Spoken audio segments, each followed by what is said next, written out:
ఈ రోజే కోటి సోమవారం. ఎంతో పవిత్రమైన విశేషమైన రోజు. కార్తీక మాసంలో పౌర్ణమికి ముందు వచ్చే శ్రవణ నక్షత్రం రోజుని కోటి సోమవారము అని పిలుస్తారు. ఎవరైతే కార్తీక మాసంలో సోమవారాలు ఉపవాసాన్ని పాటించలేము అనుకునేవారు ఈ రోజు ఉపవాసం పూజ చేస్తే చాలు. కోటి సోమవారాలు ఉపవాసం పూజ చేసిన ఫలితం మీకు దక్కుతుంది.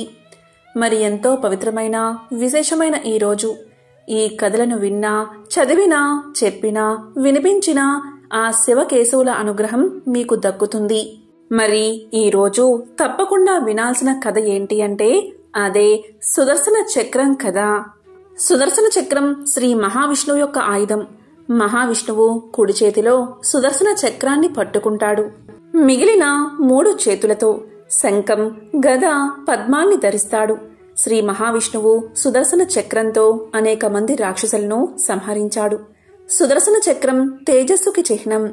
శ్రీరంగం మొదలైన క్షేత్రాలలో సుదర్శన చక్రానికి ప్రత్యేకంగా ఆలయాలు ఉన్నాయి. తిరుమల బ్రహ్మోత్సవాలలో చివరి రోజున స్వామి పుష్కరిణిలో చక్ర స్నానం జరుగుతుంది. సుదర్శన చక్రం వృత్తాంతం వివిధ పురాణాల్లో చెప్పబడి ఉంది. అలాగే శివ పురాణంలో కూడా సుదర్శన చక్రం యొక్క ప్రస్తావన ఉంది. ఒకసారి భూమిపై రాక్షసుల దౌర్జన్యం బాగా పెరిగి రాక్షసులు స్వర్గానికి చేరుకుని దేవతలను ఇబ్బందులు పెట్టడం మొదలుపెట్టారు. దేవతలను ఎన్నో బాధలు పెట్టారు. అప్పుడు దేవతలంతా భయపడి శ్రీ మహావిష్ణువు వద్దకు వెళ్లి శరణు కోరుకున్నారు. రాక్షసులను ఓడించడానికి దివ్యమైన ఆయుధంతో రాక్షసులను సంహరించమని వేడుకున్నారు. దీంతో మహావిష్ణువు కైలాసానికి వెళ్లి దివ్యశక్తి ఆయుధం కోసం శివుణ్ణి పూజించడం మొదలుపెట్టాడు. ఎందుకు అంటే ఆ సమయంలో శివుడు యోగ తపస్సులో ఉంటాడు. ఖచ్చితంగా ఈ కోటి సోమవారం రోజే విష్ణువు శివుణ్ణి పూజించడానికి 1,00,000 తామర పువ్వులు సమర్పించాలి అనుకుంటాడు. ఈ విధంగా విష్ణువు 1,00,000 తామర పువ్వులను సేకరించి ఆ తామర పువ్వులతో శివలింగాన్ని అర్చించడం మొదలు పెడతాడు. విష్ణువు యొక్క నియమ నిష్టలకు భక్తికి మెచ్చిన శివుడు విష్ణుమూర్తిని పరీక్షించడం కోసం ఒక తామర పువ్వును దాచిపెడతాడు. ఇక ఏకాగ్రతతో పూజను చేస్తున్న మహావిష్ణువుకు ఈ సంగతే తెలియదు. ఇక పూజ కావస్తున్న సమయంలో ఒక తామర పువ్వు తక్కువవుతుందన్న సంగతి గ్రహిస్తాడు. దీంతో మహావిష్ణువుకు ఏం చెయ్యాలో పాలుపోదు. వెంటనే మహావిష్ణువు ఇలా అనుకుంటాడు, నన్ను కమల నయనుడు అంటారు, అంటే తామరుల వంటి కన్నుల గల దేవుడు అని. నా కళ్ళు ఏ తామర పుష్పంతో పోల్చినా సమానంగా అందంగా ఉంటాయి. కాబట్టి నేను నా కళ్ళలో ఒకదాన్ని అర్పిస్తాను అనుకుని వెంటనే తన కుడి కన్నుగుడ్డుని పీకి లింగంపైన పెడతాడు. దీంతో పరమశివుడు ప్రసన్నుడై మహావిష్ణువుకి అత్యంత శక్తివంతమైన సుదర్శన చక్రాన్ని ఇస్తాడు. ఆ చక్రంలో 12 ఆకులు, 6 నాభులు, 2 యుగాలు ఉంటాయి. అవి సకల దేవతలను, రాసులను, ఋతువులను, అగ్నిని, సోముడు, మిత్రవరులను, ఇంద్రుడు, విశ్వదేవతలను, ప్రజాపతి, హనుమంతుణ్ణి, ధన్వంతరి, తపస్సు, చైత్ర మాసం నుండి పాల్గొన మాసం వరకు ప్రతిష్ఠితమై ఉంటాయి అని చెబుతాడు శివుడు. ఇదంతా విన్నా శ్రీ మహావిష్ణువు ఇలా పలుకుతాడు, మహాశివ, ఈ సుదర్శన చక్రం యొక్క శక్తిని నీ మీదనే ప్రయోగం చెయ్యాలి అని ఉన్నది అని పలకగానే శివుడు అంగీకరిస్తాడు. పరమశక్తివంతమైన ఆ సుదర్శన చక్రాన్ని విష్ణువు విడిచిపెడతాడు. వెంటనే ఆ సుదర్శన చక్రం శివుడిని విశ్వేశుడు, యజ్ఞేశుడు, యజ్ఞయాజకుడు అనే 3 భాగాలుగా ఖండిస్తుంది. ఈ విధంగా ఖండించబడిన శివుణ్ణి చూసి విష్ణువు ఖిన్నుడవుతాడు. అప్పుడు శివుడు కనిపించి సుదర్శన చక్రం తన పాకృత వికృత రూపాలను ఖండించింది, కాని తన స్వభావమైన తత్వాన్ని ఏమీ చేయలేకపోయిందని ఆ సుదర్శన చక్రాన్ని తీసుకుని రాక్షసులను ఖండించమని చెబుతాడు. అలా ఖండించబడిన శివుడి 3 ఖండాలు హిరణ్యాక్ష, సువర్ణాక్ష, విరూపాక్షులుగా పూజించబడతాయని శివుడు వరాన్ని ఇస్తాడు. సుదర్శన చక్రం అత్యంత శక్తివంతమైన ఆయుధం. దారిలో వచ్చిన దేనినైనా సంహరించే శక్తి కలిగిన దివ్య చక్రం. ఇది చాలా పవిత్రమైన ఆయుధం. ఇది గిరగిరా తిరుగుతూ విష్ణువు యొక్క కుడి చూపుడు వేలుపై కూర్చుని ఉంటుంది. ఇది అపారమైన శక్తులను కలిగి ఉంటుంది. ఒక్కసారి వేలు విడిచి శత్రువులను వెంబడించడం మొదలు పెడితే ఆ పని పూర్తయ్యే వరకు తిరిగి రాదు. ఈ శక్తివంతమైన ఆయుధం నుంచి తప్పించుకోవడానికి ఏకైక మార్గం దానికి లొంగిపోవడమే, అంటే విష్ణువుకి శరణాగతి కావడమే.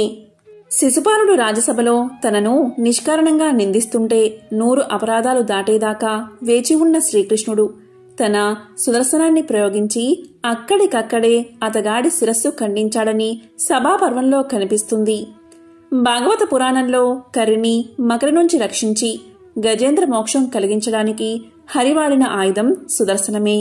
భాగవతంలోని అంబరీషుని వృత్తాంతంలో దూర్వాసుడికి బుద్ధి చెప్పి అంబరీషుణ్ణి రక్షించేందుకై శ్రీహరి పంపిన చక్రం ఎంత మహత్తర ప్రభావంతో విఘ్నతతో ప్రవర్తించిందో గమనిస్తే అది సాక్షాత్తు నారాయణ రూపమే అని మనకు తెలుస్తుంది. శివ బ్రహ్మాదులైన ఏ దేవతలు ఆ చక్రాన్ని నివారించలేకపోయారు. అప్పుడు అంబరీషుడు సుదర్శన చక్రాన్ని స్తోత్రం చేసి దూర్వాస మహాముణ్ణి కాపాడాడు. దుష్టులకు సుదర్శన చక్రం ఆయుధంలా కనిపిస్తే భక్తులందరికీ అది స్వామివారి ఆభరణంలా దర్శనమిస్తుంది.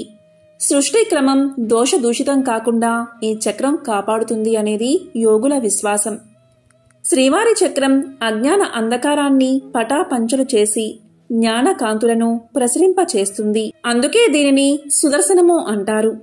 ఇదే సుదర్శన చక్రం యొక్క కథ. మరొక విశేషమైన కథను ఇప్పుడు విందాం. ప్రాచీన కాలంలో చ్యవనుడు అనే మహర్షి ఉండేవాడు. ఆయన భార్య సుకన్య. ఆమె సంతానం కోసం చ్యవనుణ్ణి కోరింది. ఫలితంగా సుకన్య గర్భాన్ని దాల్చింది. 9 మాసాలు నిండగానే ఒక కుమారుణ్ణి కన్నది. అతని పేరే దదీచి. ఆయన నిత్యము కూడా సరస్వతీ నదీ తీరాన తపస్సమాధిలో ఉండేవాడు. ఆయన దేహం తేజోమయమైనది. సరస్వతీ నది ఆయన రూపానికి సమ్మోహితమైనది. ఒకసారి దదీచి మహర్షి తీవ్రమైన తపస్సు చేయడం మొదలుపెట్టాడు. ఆ తపశ్శక్తికి లోకాలన్నీ అల్లకల్లోలం అయిపోయాయి. ఇంతలో ఇంద్రుడు ఒక అప్సరసను దదీచి మహర్షి వద్దకు పంపించాడు. ఆ అప్సరస దదీచి మహర్షి సరస్వతీ నదిలో స్నానం చేస్తూ ఉండగా తన హావభావ విన్యాసాలతో అతన్ని మోహింపచేసింది. అంతట దదీచి మహర్షి యొక్క వీర్యం సరస్వతీ నదిలో పడింది. ఆ వీర్యాన్ని సరస్వతీ నది స్త్రీ రూపాన్ని దాల్చి తనలో కలుపుకుంది. వెంటనే ఆమె గర్భాన్ని దాల్చింది. ఇవేవీ తెలియని దదీచి మహర్షి స్నానాన్ని ఆచరించి తన ఆశ్రమానికి వెళ్లిపోయాడు. కొంతకాలానికి సరస్వతీ నది ఒక పుత్రుణ్ణి కని అతన్ని దదీచి మహర్షి దగ్గరకు తీసుకువచ్చి ఇలా పలికింది. ఓ మహర్షి, ఇతను నీ కుమారుడే, కాబట్టి స్వీకరించు అని కోరింది.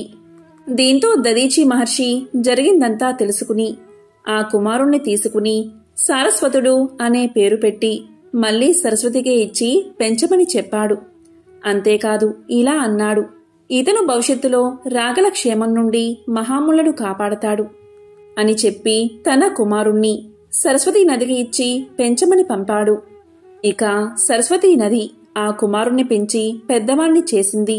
ఇక సారస్వతుడు కరువు కాలంలో ఋషులకు ఏ కష్టం లేకుండా చేశాడు. దదీచి మహర్షి యొక్క గొప్పతనం విన్న ఇంద్రుడు ఆ మహర్షికి కొన్ని శాస్త్రాలు ఉపదేశించి వాటిని ఎవరికీ ఉపదేశించవద్దని, ఎవరికైనా ఉపదేశిస్తే అతని తల ముక్కలవుతుందని పలికి అంతర్ధానమయ్యాడు. ఈ విషయం తెలిసిన అశ్విని దేవతలు దదీచి మహర్షి వద్దకు వచ్చి ఇంద్రుడు ఉపదేశించిన శాస్త్రాలను తమకు చెప్పమని కోరారు. కాని దదీచి అందుకు అంగీకరించలేదు.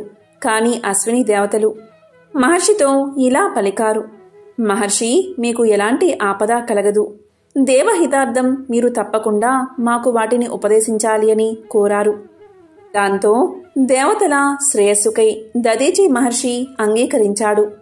దీంతో అశ్విని దేవతలు మహర్షికి గుర్రం తలను అతికించి శాస్త్రాలను తెలుసుకున్నారు. ఈ విషయం ఇంద్రుడికి తెలిసింది. వెంటనే ఇంద్రుడు అక్కడ ప్రత్యక్షమై దదీచి మహర్షి యొక్క శిరస్సును నరికి వెళ్లిపోయాడు. దీంతో అశ్విని కుమారులు తాము భద్రంగా దాచిన దదీచి తలను తెచ్చి మరలా అతికిస్తారు. ఇలా తన శ్రేయస్సు గురించి ఏమాత్రమూ పట్టించుకోకుండా ఎదుటివారి కోరికలను ఎప్పుడూ తీర్చేవాడు దదీచి మహర్షి. ఒకసారి రాక్షసులు వృత్తాసుడి నేతృత్వంలో ఇంద్రుడిపైకి యుద్ధానికి వెళ్తారు. దేవతల దగ్గర ఉన్న అస్త్రశస్త్రాలను దోచుకోవాలని వారి ఉద్దేశం. అయితే వృత్తాసురుణ్ణి ఎదుర్కొనే బలం లేక దేవతలు స్వర్గం నుంచి బయటికి పరుగులు తీసి దదీచి దగ్గరకు వచ్చి తమ అస్త్రాలను జాగ్రత్తగా దాయమని ఇచ్చి వాళ్ళు మళ్ళీ పరుగులు తీస్తారు. దదీచి దగ్గరకు వచ్చి ఆయన తేజస్సును ఎదుర్కొనే ధైర్యం లేక రాక్షసులు వెనక్కి వెళ్ళిపోతారు. దదీచి మహర్షి ఎంతో కాలం దేవతల కోసం ఎదురు చూస్తాడు. ఎంతకాలం ఎదురుచూసినా దేవతలు రాకపోవడంతో ఆ అస్త్రశస్త్రాలను తన కమండలంలో కరిగించి వాటిని ఆయనే తాగేస్తాడు. ఇంద్రుడు దేవతలు వృత్తాసుడి బారి నుండి తమను రక్షించమని శ్రీ మహావిష్ణువును కోరతారు. దానికి విష్ణుమూర్తి దదీచి మహర్షి శరీరంలో ఉన్న ఎముకలను ఆయుధంగా మార్చి దానితో సంహరిస్తే వృత్తాసుడు మరణిస్తాడని చెబుతాడు. దానితో దేవతలందరూ దదీచి దగ్గరకు వెళ్లి వాళ్ల కోరికను విన్నవించుకుంటారు. దదీచి తన వల్ల ఎంతో మందికి మంచి జరుగుతుంది అనే ఉద్దేశంతో వాళ్ల కోరికను నెరవేరుస్తానని మాట ఇస్తాడు. అయితే చనిపోయే ముందు తనకి భూమి మీద ఉన్న అన్ని నదుల్లో స్నానం చేయాలని ఉందని ఇంద్రుడికి చెప్తాడు. అప్పుడు ఇంద్రుడు నైమిసారణ్యంలో తగిన ఏర్పాట్లు చేసి దదీచి కోరికను తీరుస్తాడు. ఎప్పుడు కోరుకుంటే అప్పుడే మరణించే వరం ఉండడం వల్ల దదీచి తన ప్రాణాలను విడిచిపెడతాడు. అప్పుడు కామధేనువైన ఆవు వచ్చి దదీచి శరీరాన్ని తన నోటితో రాస్తూ మాంసాన్ని మొత్తం తీసి ఎముకలను బయటకు తీస్తుంది. అలా వచ్చిన ఎముకలతో వజ్రాయుధాన్ని తయారు చేసి దానితో వృత్తాసురుణ్ణి చంపుతాడు ఇంద్రుడు. దదీచి భార్య పేరు సువర్చల, కొడుకు పేరు పిప్పలాది. దదీచి మహర్షి మరణించే సమయంలో ఆయన భార్య సువర్చల గర్భవతి. ఆమె గర్భంలో పుత్రుడు ఉన్నాడు. ఆమె దదీచి మహర్షి మరణించిన సమయంలో సహగమనం చేద్దామని అనుకుంటుంది. యోగాగ్నితో తాను కూడా అగ్నిప్రవేశం చేద్దామని అనుకుంటుంది. అప్పుడు ఆమెను అందరూ ప్రార్థించి ఇలా పలుకుతారు: అమ్మా, ఇప్పుడు నీ గర్భంలో శిశువు ఉన్నాడు కదా, ఈ శిశువుని కన్న తర్వాత నీవు సహగమనం చెయ్యమని కోరారు. కానీ సువర్చల ఇలా పలుకుతుంది: నా భర్త పోయిన తర్వాత నాకీ లోకంతో సంబంధం ఏముంటుంది అని ఖడ్గంతో తన గర్భాన్ని తానే చీల్చుకుంటుంది. మళ్ళీ ఇలా అంటుంది: ఈ పుత్రుణ్ణి చంపే అధికారం నాకు లేదు, కాబట్టి వాడిని ఇక్కడే వదిలిపెడతాను అనుకుని సమీపంలో ఉన్న ఒక పిప్పల చెట్టును కొడుకుకు చూపించి, నాయనా, నీ తండ్రి ఈ లోకాన్ని వదిలి వెళ్ళిపోయారు, నేను వెళ్ళిపోతున్నాను. ఇక నుంచి ఈ పిప్పలి చెట్టే నీకు తల్లి తండ్రి. నా ఆశీర్వాదంతో నిన్ను ఈ పిప్పలి చెట్టు జాగ్రత్తగా కాపాడుతుంది. తరువాత నిన్ను ఎవరో పెంచి పెద్ద చేస్తారు. నీకు భవిష్యత్తులో చాలా కీర్తి కలుగుతుంది అని చెప్పి సువర్చల వెళ్ళిపోయింది. పిప్పలి చెట్టు అంటే రావి చెట్టు. ఆ పిల్లవాణ్ణి జాగ్రత్తగా పెంచింది. దాని సంరక్షణలో పెరిగాడు కాబట్టి ఆయనకి పిప్పలాదుడు అనే పేరు వచ్చింది. దేవతలు ఎవరూ కూడా అతని గురించి పట్టించుకోలేదు. పిప్పలి చెట్టు ఆ పిల్లవాడికి అమృతం కోసమని చంద్రుణ్ణి ప్రార్థించింది. అలా చంద్రుడి ద్వారా దొరికిన అమృతంతో ఆయన పెరుగుతాడు. క్రమంగా తన తల్లిదండ్రుల స్థితిని తెలుసుకుంటాడు. తన స్థితికి, తన తల్లిదండ్రుల స్థితికి కారకులైన దేవతలను కఠినంగా శిక్షించాలని నిశ్చయించుకుని చంద్రుణ్ణి సలహా అడుగుతాడు. అప్పుడు చంద్రుడు ఇలా పలుకుతాడు: నీ కోరికని ఎవరూ కాదనలేరు. నీవు గోదావరి తీరానికి వెళ్ళి అక్కడ ఈశ్వరుడి గురించి తపస్సు చెయ్యి. ఆయన అనుగ్రహంతో నీ కార్యం సంపూర్ణమవుతుంది అని బోధిస్తాడు చంద్రుడు. దీంతో పిప్పలాదుడు చిరకాలం తపస్సు చేసిన ఫలంగా శివుడు ప్రత్యక్షమైన తర్వాత ఇలా పలుకుతాడు పిప్పలాదుడు: శాంతి, జ్ఞానం, మోక్షం, విద్య, వైరాగ్యం ఇవన్నీ ఇప్పుడు నేను పట్టించుకునే స్థితిలో లేను. హృదయం దహించుకుపోతుంది. నా తల్లిదండ్రులు జ్ఞాపకం వస్తున్నారు. నా సహపిల్లలందరూ అమ్మా నాన్న అని పిలుస్తుంటే నాకా భాగ్యం లేదు. నేను దిక్కులేని వాడిలాగా చెట్టు కింద పెరిగాను. దేవతలు అనుగ్రహించి వరాలు ఇస్తారు, తపస్సు చేసేవాళ్ళని రక్షిస్తారు అంటారు కదా. దీనికి విరుద్ధంగా నా విషయంలో ప్రవర్తించిన వారు క్షంతవ్యులు కారు. అందుకే వాళ్ళని శిక్షించాలి అనుకుంటున్నాను. దానికై నాకు కావలసినంత శక్తిని ఇవ్వు అని అడిగాడు. దీంతో ఈశ్వరుడు నీకు శక్తిని ఇస్తున్నాను అని ఒక కృత్యని సృష్టించి ఇచ్చాడు. దీంతో పిప్పలాదుడు కృత్యని దేవలోకానికి పంపి దేవతలను వధించి రమ్మన్నాడు. అనేక మందిని ఆ కృత్య వధించిన తర్వాత మిగిలిన దేవతలు బ్రహ్మను శరణు వేడుకున్నారు. అప్పుడు బ్రహ్మ దేవతలతో కలిసి ఈశ్వరుణ్ణి శరణు వేడుకున్నాడు. అప్పుడు ఈశ్వరుడు ఇలా పలికాడు, నేను ఏం చేయను, ఆయన తపస్సుకి ఫలంగా వరాన్ని ఇచ్చాను. ఆ పిప్పలాదుడే ఒప్పుకుంటే, అతడికి అనుగ్రహం కలిగితే దేవతలు బతుకుతారు, లేకపోతే అంతే అంటాడు. అప్పుడు బ్రహ్మాది దేవతలు ఈశ్వరుడితో ఇలా పలుకుతారు, ఓ మహేశ్వరా, ఆ పిప్పలాదుడిది తీవ్రమైన భయంకరమైన సంకల్పం. ఆయన ఎవరు చెప్పినా వినడు. ఆయనకి ఆ శక్తిని ఇచ్చింది నువ్వే, కాబట్టి నువ్వే పిప్పలాదుణ్ణి శాంతింప చెయ్యి అని ప్రార్థిస్తారు. దాంతో ఈశ్వరుడు బ్రహ్మను ఇతర దేవతల్ని తీసుకుని పిప్పలాదుడి దగ్గరకు వెళ్లి ఇలా అంటాడు, నాయనా, ఈ పాటికి నీ ఆగ్రహం చల్లారి ఉండవచ్చు. నీ శక్తి సామర్థ్యాలు లోకానికి రుజువయ్యాయి. దేవతలు అందరినీ కూడా నీవు చంపగలవు. కొంతమందిని వధించావు. మిగిలిన వాళ్ళు నన్ను శరణు కోరుతున్నారు. వాళ్ళని వధించగలిగే శక్తి కలిగి కూడా క్షమించి వదిలిపెడితే నీకు కీర్తి లభిస్తుంది అంటాడు. సాక్షాత్తు పరమశివుడే వచ్చి చెబుతున్నాడని పిప్పలాదుడు సంతోషించి, మహాప్రభు, నన్ను అనుగ్రహించి నేను కోరిన వరాన్ని ఇచ్చావు. నాయందు వాత్సల్యంతో ఇప్పుడు హితబోధ చేస్తున్నావు. నీ మాట ఎలా అతిక్రమిస్తాను? నా క్రోధం చల్లారింది. మిగిలిన దేవతలు అందరూ బతికే ఉంటారు అంటాడు. అప్పుడు శివుడు పిప్పలాదుడికి మరొక వరాన్ని అనుగ్రహిస్తాడు. నీ క్షమకి, కారుణ్యానికి నేను సంతోషించా. నీ తల్లిదండ్రుల్ని చూడలేకపోయావనే కదా నువ్వు దుఃఖపడేది. ఆ దుఃఖం నీకు ఉండదు. నువ్వు అనుకున్న సమయంలో పితృలోకానికి వెళ్లి నీ తల్లిదండ్రులను దర్శనం చేసుకునిరా. వాళ్లతో సంభాషణ కూడా చెయ్యవచ్చు. నీకు వాళ్ల దర్శనం దొరకగాని నీ దుఃఖం పోతుంది అని చెప్పాడు. అప్పుడు పిప్పలాదుడు పితృలోకానికి వెళ్లి తల్లిదండ్రులను దర్శనం చేసుకున్నాడు. వారి శరీరాలు పోయాయి కాని వారు క్షేమంగాని ఆరోగ్యంగాని దివ్య శరీరాలతో ఉన్నారు అని శాంతపడ్డాడు. మళ్లీ భూలోకానికి వచ్చి తపస్సు చేసుకున్నాడు. ఆయనకి బ్రహ్మజ్ఞానం కలిగింది. శివుడి అనుగ్రహాన్ని పొంది పిప్పలాదుడు మహా తపస్వి అయ్యాడు. ఈరోజు ఏం చేయాలి అంటే పూజను ఏ విధంగా ఆచరించాలి అంటే, కోటి సోమవారం రోజు తెల్లవారుజామునే లేచి స్నానాదులు ముగించుకుని ఉసిరి చెట్టు దగ్గర దీపం పెట్టాలి. ఒకవేళ ఉసిరి చెట్టు లేకపోతే ఉసిరి కొమ్మ తెచ్చుకుని తులసి కోటలో పెట్టుకుని దీపాన్ని వెలిగించాలి. ఈరోజు విశేషంగా ఉసిరికాయ దీపాలు పెడతారు. ఉసిరికాయలను తొలిచి ఆవు నేతిలో ముంచిన వత్తులను దానిమీద పెట్టి దీపాలు వెలిగిస్తారు. తెల్లవారుజాముకు ముందు వెలిగించే దీపాలు సాక్షాత్తు శ్రీ మహావిష్ణువుకు చెందుతాయని, శ్రీ మహావిష్ణువు స్వీకరిస్తాడని శాస్త్రాలు చెబుతున్నాయి. ఈ విధంగా తులసి చెట్టు దగ్గర ఉసిరికొమ్మను ఉంచి ఉసిరి దీపాలు కాని, లేదా ఆవు నెయ్యి దీపాలు కాని, లేదా నువ్వుల నూనె దీపాలు కాని వెలిగించడం వల్ల సాక్షాత్తు వెంకటేశ్వర స్వామి, అలాగే శ్రీ మహావిష్ణువు ఆ దీపాలను స్వీకరిస్తారని చెప్తారు. అలాగే ఈరోజు తప్పనిసరిగా దేవాలయానికి వెళ్లి ఈశ్వర అభిషేకాలు చేయించుకోవాలి. అదేవిధంగా ఈశ్వర పూజ, దీపారాధన చేసుకోవాలి. అది మొత్తమూ కూడా ఈశ్వరుడికి చెందుతుంది. ఈ కోటి సోమవారం రోజు విశేషంగా సాయంత్రం పూజ చేస్తారు. మహావిష్ణువుకు వెంకటేశ్వర స్వామికి సాయంత్రం పూజ చేస్తారు. సాయంత్రం మహావిష్ణువును తులసీ దళాలతో పూజిస్తారు. తులసిమాలను సమర్పిస్తారు. మీకు తులసీ దళాలు అందుబాటులో లేకపోతే ఒక్క తులసీ దళాన్నైనా సమర్పించండి. అలాగే సుగంధ ద్రవ్యాలతో స్వామిని పూజించండి. కనీసం వెంకటేశ్వరుడికి కర్పూరాన్నన్నా నివేదించండి.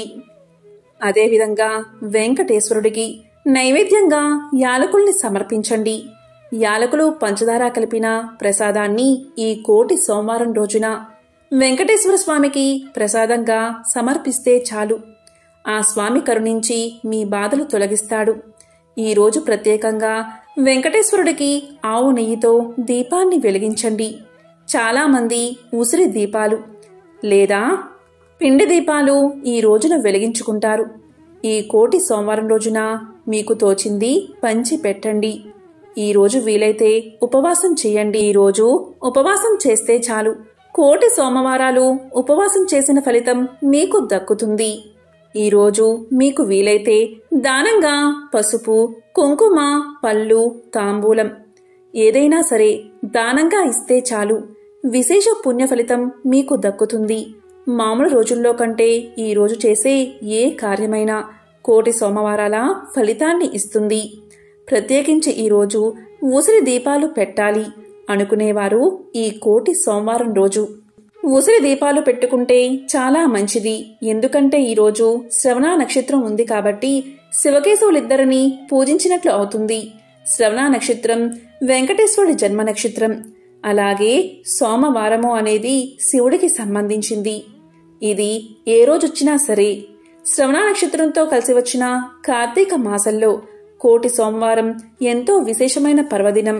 ఈరోజు మీ శక్తి కొలది 2 దీపాలు లేదా 11 దీపాలు లేదా 9 దీపాలు లేదా 27 దీపాలు లేదా 64 దీపాలు లేదా 108 దీపాలు ఇలా ఈరోజు దీపాలు పెట్టుకోవచ్చు. ఈ దీపాలను ఉసిరికాయ దీపాలు లేదా ఆవునేయి దీపాలుగా పెట్టుకోవచ్చు. అదేవిధంగా ఈరోజు పిండి దీపాలు కూడా పెట్టుకోవచ్చు. ఇవేవి చెయ్యడానికి శక్తి లేనివారు, వీలు కానివారు మీ ఇంట్లో దేవుడి గుడిలో శివకేశవుల ముందు ఒక్క దీపాన్ని వెలిగించినా చాలు. మీకు కోటి సోమవారాలు దీపాన్ని వెలిగించినంత మహాపుణ్యం దక్కుతుంది. ఈ కోటి సోమవారం రోజు ఎవరైతే ఉపవాసం ఉంటారో వారు కోటి సోమవారాలు ఉపవాసం ఉన్న మహాపుణ్యాన్ని పొందుతారు. ఈరోజు శివాలయ దర్శనం, అభిషేకం, ఉపవాసం, దీపారాధన, ఆకాశ దీప దర్శనం, దానాలు చేస్తే చాలు ఫలితం రెట్టింపు అవుతుందని శాస్త్రవచనం.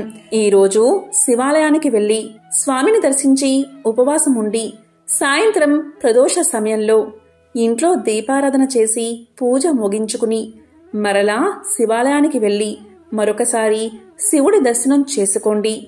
శివాలయంలో దీపారాధన చెయ్యండి. తరువాత ఇంటికి వచ్చి భోజనం చెయ్యండి. పగలంతా ఉపవాసం ఉండి రాత్రి భోజనం చెయ్యండి. దీనిని నక్త ఉపవాసము అంటారు. ఇది మహాశివుడికి అత్యంత ప్రీతికరమైన ఉపవాస పద్ధతి. కార్తీక మాసంలో సోమవారాలు చెయ్యాలి అనుకునేవారు, 4 సోమవారాలు మేము ఉపవాసం ఉండలేము అనుకునేవారికి ఇది మంచి అవకాశం. నవంబర్ 19వ తేదీ ఈ కోటి సోమవారం రోజు ఈ ఒక్కరోజు మీరు ఉపవాసం ఉన్నట్లయితే కార్తీక మాసంలోని 4 సోమవారాలు కూడా ఉపవాసం ఉన్నట్లే. ఉపవాసము అంటేనే ఉపా ప్లస్ ఆవాసం, అంటే దేవుడికి దగ్గరగా ఉండడం, మనసుని దేవుడి మీద ఉంచడం. ఈరోజు ఉపవాసం ఉండి ఓం నమశివాయ ఓం నమశివాయ అని స్వామిని స్మరిస్తూ రోజంతా గడపాలి. ఎంతో పవిత్రమైన విశేషమైన ఈ కోటి సోమవారం రోజు శివకేశవులకు సంబంధించిన ఈ కథలను విన్నా, చదివినా, చెప్పినా, వినిపించినా సకల శుభాలు కలుగుతాయి. జన్మల దోషాలు తొలగి కోటి జన్మల పుణ్యం వస్తుంది. ఓం నమశివాయ ఓం నమో నారాయణాయ.